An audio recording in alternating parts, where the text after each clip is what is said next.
One thing I hear about comedians a lot is that you all love that lifestyle, being on the road, but it's also a grind and it's physically and mentally tiring. Is it true? Yeah, it's Is that true?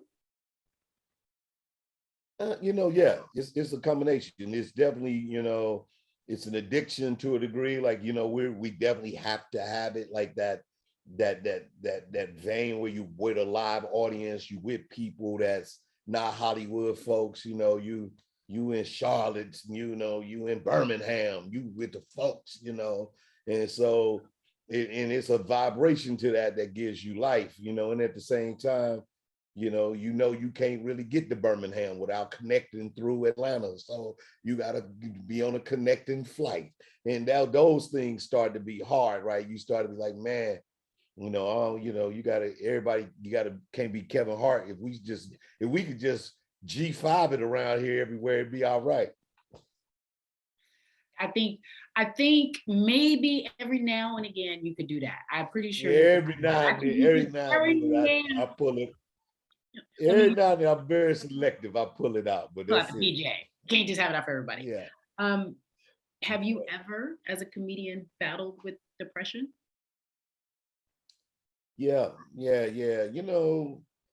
Again, it is a thing. Like I had like a low period, like where things were like going on the super up trajectory, had a couple of things that didn't work, a couple of things drop out, you start to take it personal, you get a little embittered by the business, the world, and so therefore there is this kind of this sucking of your spirit, if you will, like you kind of like you not yourself. And so yeah, that is a space where I felt like I definitely was not me. I never, luckily I didn't have any kind of a personalities where I just was a drinker or a drug dude or anything like that.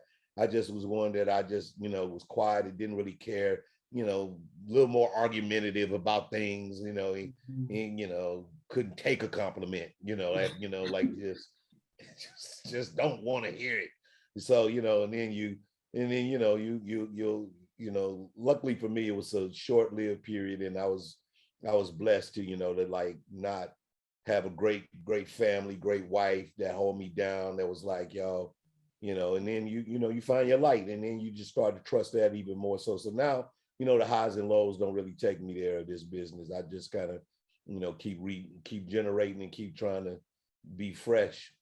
You said something really wise there. The highs and lows. Every business, my business, every business. If I worked at McDonald's, there are highs and lows, right? And you always have to All right. stay. You always have to stay even. You have to stay in the middle because that can't determine how you feel about who you are. But everyone, that happens to easier said than done. Like same, everyone can Yeah. relate. I just find that Yeah. I hear that your business in particular is tougher on the spirit because of what you said earlier. Like you always got to have a new joke. You can't be Bobby Brown and say sing with Right. Yeah, and that challenges you in a way that that if you can actually be intimidated by it. I always feel like there's certain comedians that are big time stars, and you'll go like, will they ever do stand up again, or why they stop doing stand up? Because you can reach certain heights, and then you feel like you can't do it. You feel like you judge yourself from the level of where it's going. Everybody guy, he our guy, but Chappelle literally is on some magical stuff as a comedian right now. Like he's so magical that you start to doubt that you can do it. Like, and it's a weird thing, like, and that would be the least thing that he would want from you. Like if Chappelle see you, he gonna want you to be you. He love comedy, but because you watching him be so like just like Jordan, like he just Jordan right now. You like, yo, like I need to step my game up, and I don't know if I can go out there and be that honest. I don't know, and it's weird. It's a weird thing that happens to comedians until you get on stage, and then you just go. and then you're yourself. Well, you mentioned him, Yeah. and I wasn't even thinking about that. God, I'm glad you brought him up. You, excuse me. he walks away from all of that money at the time, or what seemed to be a lot of money at the time. And I remember listening to other comedians that you and I both know saying things about he should have got his mind right. My family would have pulled me aside and said this, that, and the third, and I don't know what he did. And it takes such an incredible intestinal fortitude to walk away, one, from the money, because you and I talked about that. But he has come back more unapologetic, more honest.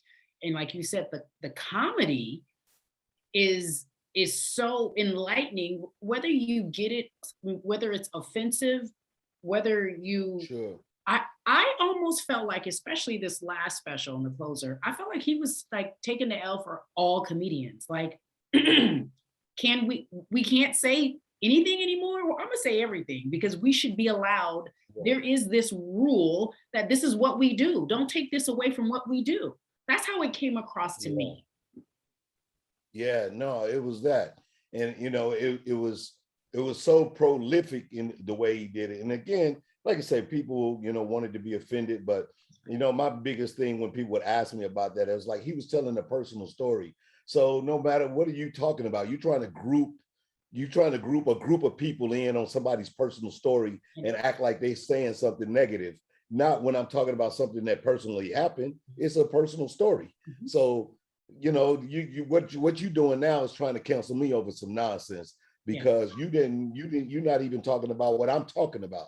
So I really thought that was brilliant in the sense that it did allow people to talk about subject matter that comes out of your point of view, right? And so, like you said, no one wants to be intentionally offensive and you want to hurt people's feelings. I mean, it's certain comedians that's like that, like they don't really give a damn, but intention, that ain't the intent when you're trying to make people laugh, when you're trying to make a group of people laugh. So, you usually are just trying to speak something that you feel like can resonate, and therefore it causes thought, it causes laughter. Even if you disagree with it, you're like, yo, that's wild. And that's enough a reaction that anybody can have in life that helps them move on. Now you got an opinion, and at least you got one. Yeah, and I admire it because I think what he's doing, not only like you said, it gets you motivated, but it gets people motivated to stand in their truth, to tell their story, to tell their personal experience. The world would be so much better if people was more truthful right now. Right, correct.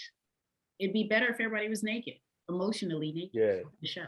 Oh, that's what the show is. I was waiting for you to do. Okay. Yeah. I was like, okay, so where the naked part? Okay, we both gonna take our shirts off right now. You ready? You're not taking it. You ready? On the count of three. No, I'm good. I'm you take a shot. Okay, my bad.